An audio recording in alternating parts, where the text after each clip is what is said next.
Hi there! Welcome to our channel. In today's digital age, maintaining your privacy online has become increasingly important. With social media platforms like Instagram playing a significant role in our lives, it is highly important that you learn how to protect your privacy.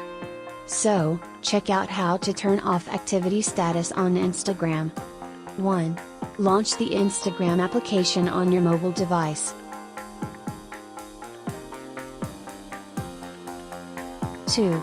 Tap on the profile icon located at the bottom right corner of the screen.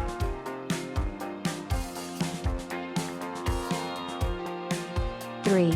Look for the 3 horizontal lines or dots in the top right corner of your profile page and click it.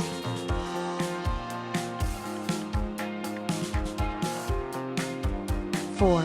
Scroll down the options menu and find the settings option.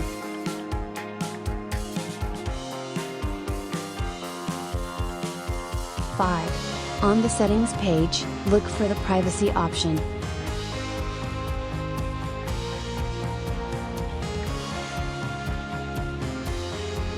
6. Within the privacy settings, locate and select the activity status option. Toggle the switch to disable it. That's it. You have successfully turned off activity status on Instagram. Like and subscribe the channel for more useful guides like this.